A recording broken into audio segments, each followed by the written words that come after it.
High বন্ধুরা, আসসালামু আলাইকুম। কেমন আছেন আপনারা সবাই? আশা করি ভালো আছেন, সুস্থ আছেন। আমিও ভালো আছি আল্লাহর রহমতে। প্রতিদিনের মতো আমার আর একটি নতুন ভিডিও নিয়ে আপনাদের মাঝে হাজির হলাম। তো এই যে সকালবেলা প্রতিদিনের মতোই আর কি, তার কোনো ব্যতিক্রম নাই। সয়া চিজ, এসবগুল, তোকমা, 3টা উপাদানের মিশ্রণ আর কি। 1 চা চামচ গ্লাসের মধ্যে 1 গ্লাস পানিতে ভিজিয়ে রেখেছিলাম 5 মিনিট অফ ক্যামেরাতে।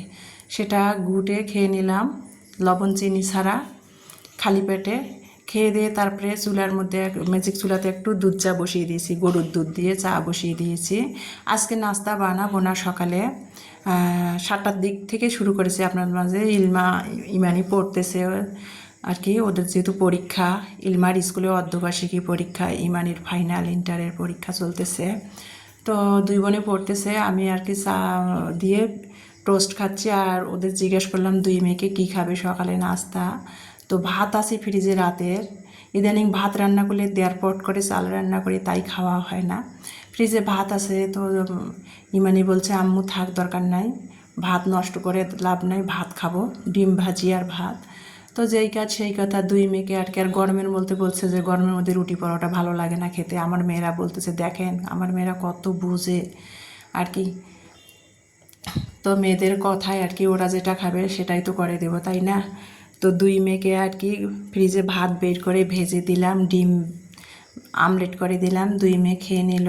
আর গতকালকে আলুর ডাল কোয়েল পাখির ডিম দিয়ে রান্না করেছিলাম, সেটা ছিল, সেটা দিয়েছি, 2 মেয়ে খেয়ে নিয়েছে।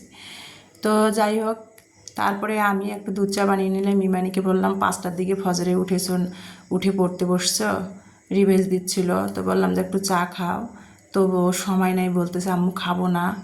তো আমি একটু টোস্ট দিয়ে সকালে চা খেয়ে নিয়ে ইমানি রেডি হয়ে 9টার দিকে চলে গেল।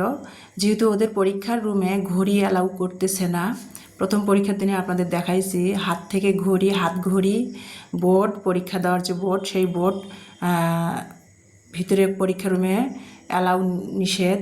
তো সে ঘড়ি ছাড়া তো টাইম দেখতে পারবে না। তো সেই জন্য আর কি বলছে আম্মু আমি 9টার দিকেই চলে যাব। 10টা থেকে যদিও পরীক্ষা, তো 9টার দিকে চলে যাবে। তো আমি যেতে চাইলাম, ও বলছে ওর বান্ধবীর সাথে যাবে, ওর বান্ধবী রাস্তায় মোড়ে দাঁড়ায় থাকবে, বা 2 বান্ধবী মিলে একসাথে যাবে। তারপরও আমি বললাম যাই, তো বলছে না। তারপর ওকে একটু আমি এগিয়ে দিয়ে আসলাম। ওরা আর কি মোড় থেকে, বাসা পাড়ার সামনের মোড় থেকে অটো করে চলে যাবে। ওদের সেন্টার পড়েছে দিনাজপুর সরকারি কলেজ।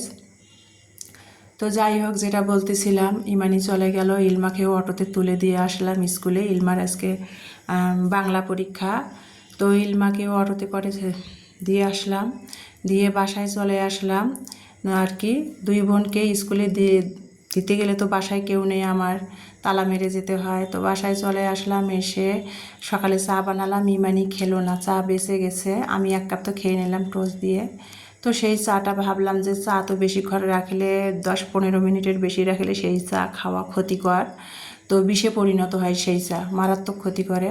তো ভাবলাম চাটা নষ্ট করে লাভ নাই আর কি। বাড়িওয়ালা ভাইদের কাজের খালাক ছাদে দিয়ে আসলাম বাটি সহ, যে খালা পরে পারলে গরম করে খেয়ে নেবে, বাটিটা সহ দিয়ে আসলাম ছাদে। দিয়ে এসে দেখেন আমি কি করতেছি আর কি। তো ওই তো বলছে, আপনাদের বলতেছি যে আমার 2 সপ্তাহ ধরে হেল্পিং হ্যান্ডটা আসতেছে না, প্রতি শনিবারে করে আসে। তো পারিবারিক কারণে ও আপাতত আসবে না, ছুটি নিয়েছে। তো গতকালকে 2টা বিছানার বেডশিট ধুয়েছি, অন্যান্য কাজগুলো করেছি। আজকে ভাবলাম যে ইমানির বিছানার ওর খাটের বেডশিটটা তুলব, আর এখানে আর কি ফ্যানটা পরিষ্কার করবো। আমি যেদিন করে বিছানার বেডশিট তুলি কাচার জন্য, সেদিন করে আমি ফ্যান পরিষ্কার করে নেই। তো ফ্যানটা একটু ময়লা হয়েছিল, সেটা তো দেখতে পেলেন আপনারা। ফ্যানটা পরিষ্কার করে নিলাম, বিছানার উপর মোড়া দিয়ে, তারপরে মোড়ার উপর উঠে ফ্যান পরিষ্কার করতে হয়। তো একা একাই আমি করি সব সময়। আমার হেল্পিং হ্যান্ড থাকলেও আর কি আমিই করি। ও ঘর ঝাড় দেয়, মুছে আর কি। তো আমি ফ্যান পরিষ্কার করি। তো এই যে ফ্যানটা পরিষ্কার করে নিলাম। আর ফার্নিচার সাবান পানি হুইল পাউডার দিয়ে একটুখানি পানি দিয়ে তেনা ভিজায় একটা পুরান মুজার তেনা দিয়ে ফ্যানটা পরিষ্কার, সাবান পানি দিয়ে ফ্যানটা পরিষ্কার করে নিয়ে তারপরে এই যে ফার্নিচারগুলো মুছতেছি। যেহেতু বিছানার চাদর তুলে ফেলবো, সেটা ময়লা হয়েছে, পরিষ্কার চাদর বিছাই দিব বিছানাতে। তো সেই জন্য আর কি ফার্নিচারগুলো পরিষ্কার করে নিচ্ছি, ফ্যানটাও পরিষ্কার করে নিলাম। এই যে দেখতে পাচ্ছেন আমার সেগুন কাঠের বক্স কাঠটার বার্নিশটা নষ্ট হয়ে এত বাজে দেখা যায়, মানে খুব খারাপ লাগে আর কি আর করার, কিছুই করার নাই। তো যেটা বলতেছিলাম ফার্নিচারগুলো পরিষ্কার করে নিচ্ছিলাম আর কি, কিছু কিছু ভিজা ন্যাচড়া দিয়ে আর কি আমি পরিষ্কার করে নিলাম, আর কিছু কিছু ফার্নিচার আমি শুকনা তেনা দিয়ে পরিষ্কার করে নিলাম। নিয়ে এই যে ঘরগুলা ঝাড় দিচ্ছিলাম, ফার্নিচারগুলো মুছলাম, ফ্যান মুছলাম, চাদর তুলবো তো পরিষ্কার চাদর পেরে দিব বিছানাতে। তো ঘরগুলো ভাবলাম আগে ঝাড়ু দিয়ে নিই, দিয়ে তারপরে বিছানার পরিষ্কার চাদর পেরে দিব। তো এখন অলরেডি এগুলো কাজ করতে করতে কিন্তু 11টা বেজে গেছে। রান্নাও করব, 2 মেয়ে আর কি আসবে 1:30টার দিকে। তো বাসি ঘরগুলো ঝাড়ু দিছিলাম না, তো ঘরগুলো ঝাড় দিয়ে নিচ্ছি, তারপরে আমি রান্না বান্না করব। তো ঘর পরিষ্কার করলাম, ফার্নিচারগুলো পরিষ্কার করলাম, তো ভাবলাম যে বাসি ঘরগুলো ঝাড় দিয়ে নিই। আর দেখেন দিনাজপুরে এত পরিমাণ ধুলা, রাতে কিন্তু আমি শোয়ার সময় করে ঘর ঝাড়ু দিয়ে রেখে দেই, আবার বিকালের দিকে একটু ঝাড়ু দেই, আবার এই যে সকালে ঝাড়ু দিই, দিনে 3বার করে ঘর ঝাড় দেই। তারপরে মনে হয় যেন কতদিন ধরে আমি ঘর পরিষ্কার করি না। দেখেন ধুলা, দেখেন চিকন ধুলা, দিনাজপুরে খালি চিকন ধুলা। বৃষ্টি হলে তো ভালো, আর একটু যদি রোদ ওঠে তাহলে ধুলা, চিকন ধুলা, মানে রোদ উঠলে রাস্তা হাঁটা যায় না, চোখে খালি চিকন চিকন ধুলা পড়ে, সানগ্লাস ছাড়া বাইরে বের হওয়া যায় না। একটু যদি রোদ ওঠে চোখ খালি জ্বালা পোড়া করে। যেমন সামুদ্রিক এলাকাগুলো, উপকূলীয় এলাকাগুলোতে যেখানে লবণের চাষ হয়, আপনারা কোনোদিন যারা গেছেন তারা জানেন, বা যারা যান নাই গেলে দেখবেন উপকূলীয় এলাকাগুলোতে যে অঞ্চলগুলোতে লবণের চাষ হয়, সেই অঞ্চলগুলোতে আপনার একটু রোদ উঠলে আশেপাশে হাঁটা যায় না, চোখ জ্বালা পোড়া করে। সেই রকম আর কি দিনাজপুরেও আর কি একটু রোদ উঠলে না চিকন ধুলা উড়ে উড়ে পড়ে, আর চোখ মানে খুব জ্বালা পোড়া করে, এত ধুলা দিনাজপুরে। তো ঘরগুলো ঝাড়ু দিয়ে নিলাম, তারপরে কিন্তু আমি একটু ভাত বসিয়ে দিলাম। বিছানার চাদরটা ভাবলাম পরে বিছিয়ে দেয়, যেহেতু 11টা 11:30 আনুমানিক বেজে গেছে। ভাত বসিয়ে আগে দিলাম যে ভাতটা হয়ে যাক, 2 মেয়ে 1:30টার দিকে চলে আসবে। মেয়েরা অনেক সকালে উঠেছে, পড়া রিবেজ দিয়ে রেডি হয়ে পরীক্ষা দিতে গেছে, এসে গোসল দিয়ে নামাজ পড়ে একটা ভাত খাবে, সময় মতো খেয়ে দিয়ে আবার একটু বিশ্রাম নেবে, আবার বিকালে উঠে আবার পরীক্ষার পড়া আছে। আগামীকাল ইমানির পরীক্ষা নাই, ইলমার পরীক্ষা আছে, বাংলা সেকেন্ড পার্ট। আজকে ইলমার বাংলা প্রথম পাঠ মানে প্রথম পত্র হয়েছে, আগামীকাল সেকেন্ড মানে বাংলা ব্যাকরণ হবে। তো সেই জন্য ভাবলাম যে আগে ভাত বসিয়ে দিয়ে তারপর অন্যান্য কাজগুলো করি। তো ভাতটা রাইস কুকারে চাল ধুয়ে দিয়ে বসিয়ে দিয়ে তারপরে কিন্তু আমি প্রতিদিনের মতো, তার কোনো ব্যতিক্রম নাই, 11:30টা বাজলেই আমি একটু লেবু পানি খাই। তো একটু লেবু পানি গুলে খেয়ে নিলাম, আর 2 মেয়ের জন্য একটু ফ্রিজে গুলে রেখে দিলাম, যেহেতু 11:30টা বাজে, মেয়েরা চলে আসবে একবারে। আমিও বানিয়ে খেলাম, 2 মেয়ের জন্য বানিয়ে একটু ফ্রিজে রেখে দিলাম, আসলে যেন একটু পানিটা গরম থেকে এসে পরীক্ষা দিয়ে এসে একটু লেবুর পানিটা খেতে পারে, ভালো লাগবে তাতে। এমনিতেই মেয়েরা আমার পানি খেতেই যায় না, তাও ফ্রিজে গ্লাসের মধ্যে লেবু পানি গুলে রাখলাম, খাবে কিনা তাও জানি না। তো যাই হোক, এই যে তারপরে ভাত বসিয়ে দিয়ে লেবু পানি খেয়ে একটু তারপরে চলে আসলাম, 12টাও বেজে গেছে আনুমানিক। ইমানিন্না বেডরুমের যে খাটটা পরিষ্কার করলাম, ফ্যান পরিষ্কার করলাম, রুমগুলো সব ঝাড় দিলাম। এখন ভাবলাম যে বিছানার ময়লা চাদরটা তুলে একটা পরিষ্কার চাদর বিছাই দেই। তো যেই কাজ সেই কথা, পরিষ্কার চাদর বিছাই দিলাম, কোলবালিশের কাবার ভরাই দিলাম, আর ময়লাটা গোসল যখন করব ময়লা চাদরটা তখন কেচে দিব। আমার আবার কাজ জমিয়ে রাখাটা ভালো লাগে না, সঙ্গেকার কাজ সঙ্গে না করলে আমার যেন, আমি খেয়ে পরে যেন কেন জানি শান্তি পাই না। আমার মনে হয় এটা একটা বদ অভ্যাস। অনেকে দেখি কাজ জমিয়ে রাখে, যে এখন একটু বিশ্রাম নেই, কাজ জমা থাক পরে করব পারলে। আমার এই স্বভাবটা না, আমার কেন জানি মনে হয় যেন সেই দিন আমি শান্তিই পাবো না কাজ জমা থাকলে। সঙ্গেকার কাজ সঙ্গে করতে আমার ভালো লাগে, আমি কমফোর্টেবল মনে করি। তো গোসলের সময় আর কি ইমানের যে বিছানার বেডশিটটা তুললাম সেটা ধুয়ে দিব।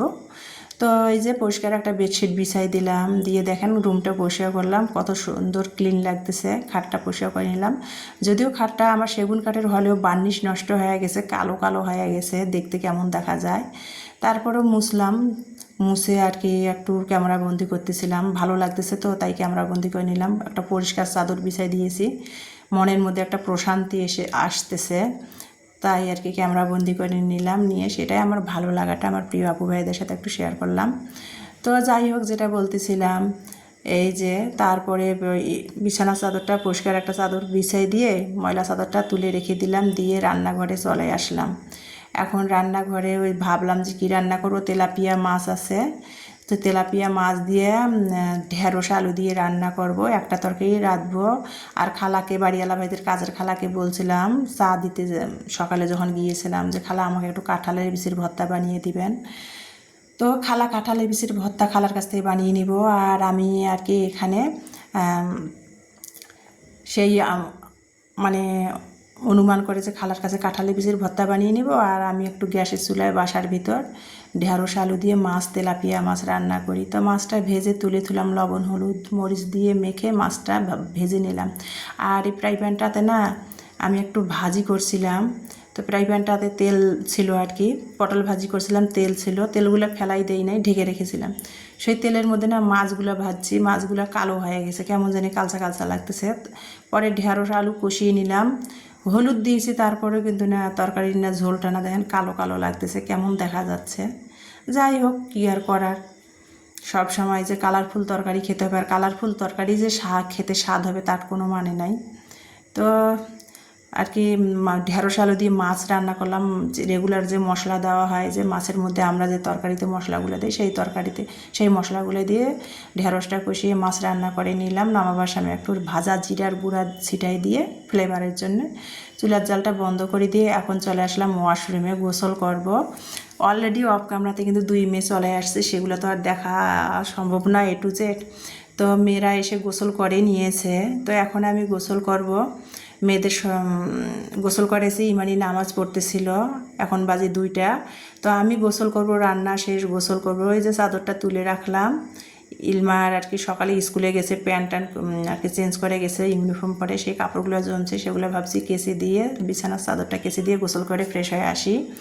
তো যাই হোক, তো ওয়াশরুমে এসে আর কি হুইল ডিটারজেন্ট নিয়ে পানিতে ফেনা করে কাপড়গুলো ভিজাই দিচ্ছিলাম, দিয়ে আর কি ততক্ষণ ভিজবে। আর তারপরে আমি একটু মানে স্কিনের আর কি যত্ন করব, যদিও করার সময়ে পাই না।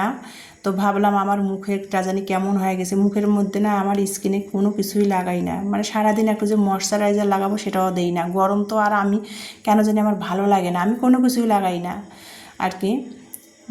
তো যাই হোক, যেটা বলতেছিলাম, তো ভাবলাম যে একটু বেসন দিয়ে স্কিনের আর কি যত্ন করব। তো স্কিনের যত্ন করার জন্য আর কি প্রথমে 1 চা চামচ পরিমাণ আর কি, 1 চা চামচ না পরিমাণ আর কি লেবুর রস দিলাম। তারপরে আর কি আমি এখানে একটু চাউলের 1 চিমটির মতো শুকনা চাউলের আটা দিয়েছি, 1 চা চামচের মতো বেসন দিয়েছি। তারপরে আমি এখানে 2-3 ফোঁটা নারকেল তেল দিলাম, আর একটু হলুদ দিছি আর কি। হলুদটা আমি হাতে বানিয়েছি, কাঁচা হলুদ পরিষ্কার করে গোল গোল করে কেটে রোদে শুকিয়ে ব্লেন্ড করে কৌটার মধ্যে রেখে দিয়েছি ইমানির মুখে যত্ন নেওয়ার জন্য, স্কিনে লাগানোর জন্য। তো 1 চিমটি আর কি হলুদ দিছি, কস্তুরি হলুদ যেটাকে বলে সেটাই আর কি। আর কস্তুরি হলুদটা আমি হাতে বানিয়েছি, সেটা দিয়েছি, দিয়ে আর কি পানি দিয়ে ভালো করে পেস্ট তৈরি করে নিয়ে তারপরে এই হাতে মুখে লাগিয়ে নিলাম। মুখেরটা তো আর দেখা সম্ভব না, তাই হাতে লাগালাম, সেটাই আপনাদের বুঝাইলাম।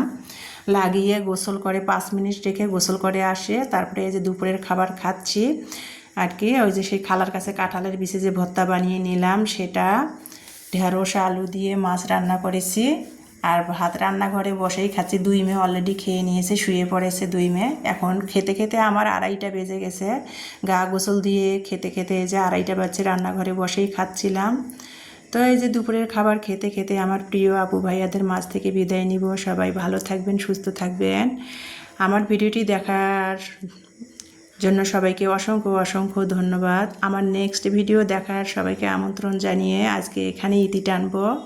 আবার সুস্বাস্থ্য সবার কামনা রেখে এখানে বিদায়। আল্লাহ হাফেজ।